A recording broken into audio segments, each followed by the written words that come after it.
day 2.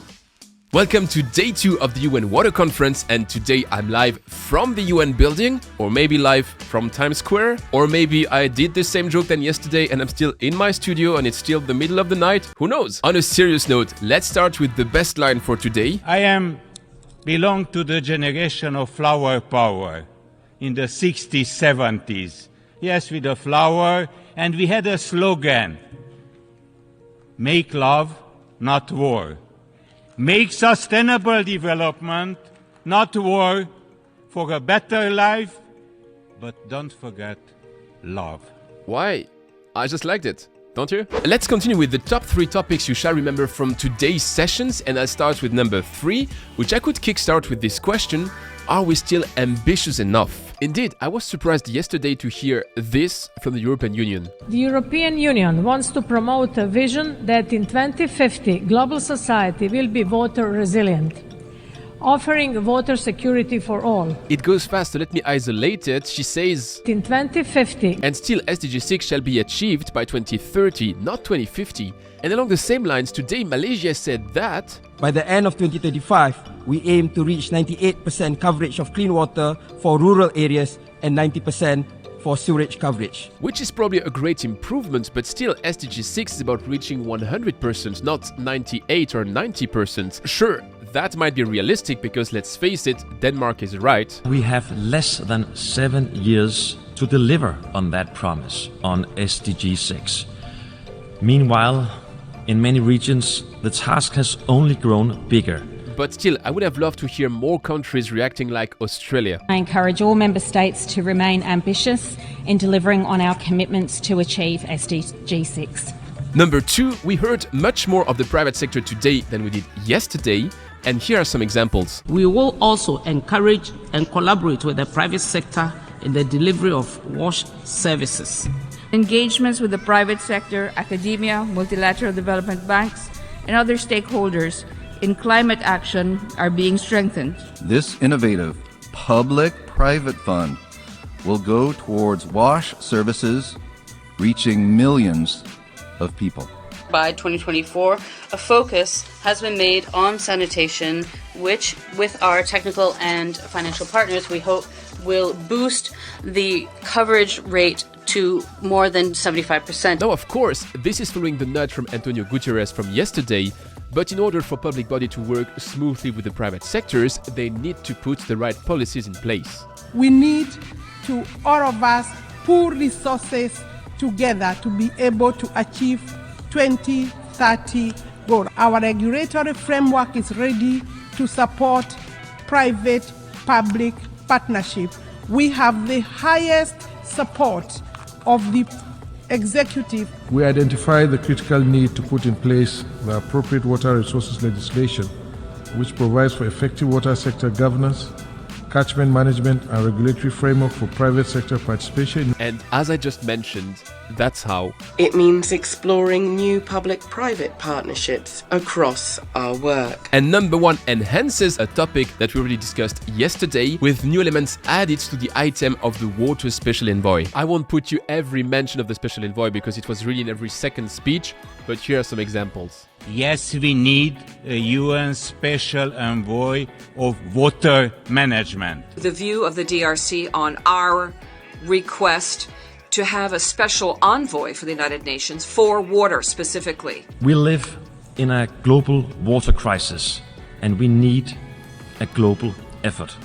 That calls for a new special UN envoy for water. We attach importance to the initiative of appointing a special envoy for water at the United Nations. I reiterate Australia's call for the appointment of a UN Special Envoy for water to lead the work of the UN in support of SDG 6. The first step is to nominate a special envoy of the Secretary General with a strong, adapted and inclusive mandate. Nigeria therefore fully supports the call for an appointment of a UN Special Envoy on water. What's new is that today we also got the definition of what he shall do. Given the immense importance of water and SDG 6 for the world and African countries, we also ask that that special envoy be based in New York and have very close ties with the African Union and the UN and other world organizations to protect water. We believe that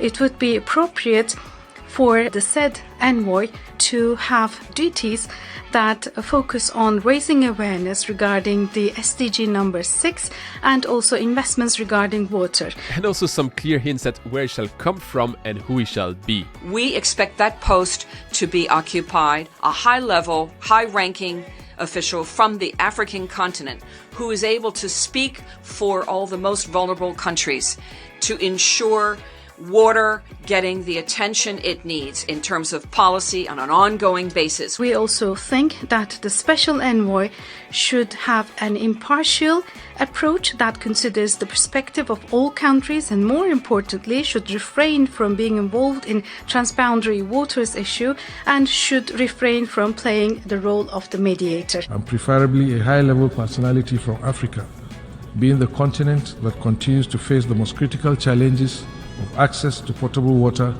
climate change, and transboundary water resources management. Now, finding someone that ticks all the boxes might be a stretch. Shall I send my resume? Again, with 8 new hours of content, there's quite a lot of stuff to pack into this short recap. So here are some of the other sentences to be remembered from today's sessions. Like other natural resources, water from the developing countries has benefited the global economic growth and was unfairly exploited. If we solve energy, then with energy, we solve water. And with water, we solve food. I can do things you cannot. You can do things I cannot.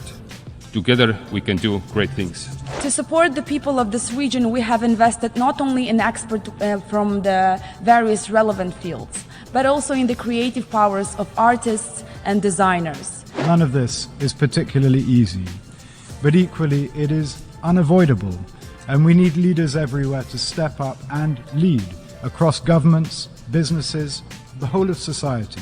Pope Francis, who has been Pope for 10 years now, says that we, a global community, is sailing in the same boat. Nobody can be saved alone. We can only be saved together. And finally, like yesterday, I have a flop 3 of these awkward or strange moments, which starts with number 3. Are we sure that those guys are not just a bunch of kids? Indeed, those sessions are under the lead of a series of vice presidents, and regularly they have to repeat that. I wish to remind speakers of the time limit of 5 minutes. I repeat, 5 minutes for all statements. I wish to remind speakers of the time limit of 5 minutes for all statements. I wish to remind speakers of the time limit of 5 minutes for all statements. And actually, if they repeat that, it is because nobody follows the simple rule. I made the calculation, the average speech lasts 8 minutes. Maybe that explains as well why they are so comfortable with switching from 2030 to 2050. After all, that's just a little late. Number 2 is much more serious. From a geopolitical standpoint, today was much awaited because we expected Ukraine on stage. And hence... Every day, Russian missiles destroy Ukraine's water infrastructure, water supply facilities, drainage, heat supply, and waste management system. Ukrainians in dozens of cities, towns, and villages live without access to drinking water and sanitation. And other countries like Slovakia doubled down. There is the Russian aggression on the territory of Ukraine. Apart from the human losses, which are incalculable in monetary terms, the environmental damage that Russia has caused and continues to cause on the territory of another sovereign state, based on conservative estimates, these are at the level of hundreds of billions of euros. These amounts, however, do not take into account the damage to the health of the people who are forced to use contaminated water for drinking and cooking because simply they have no other water available because of the war. As of now, 5 million Ukrainians don't have access to safe drinking water.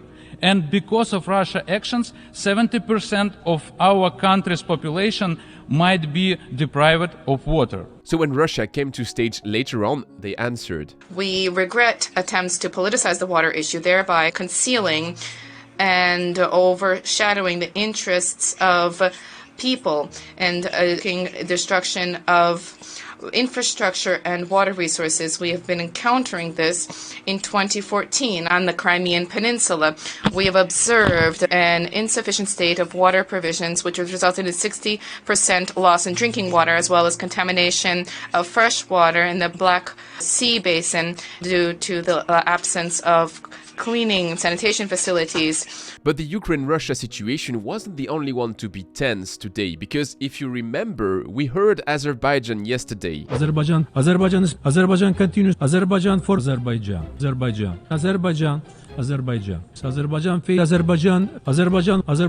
Azerbaijan has. And something I didn't show you yesterday is that Azerbaijan also said that Harnessing the potential of SDGs is in restoring the liberated territories is currently one of the priority directions for the government of Azerbaijan.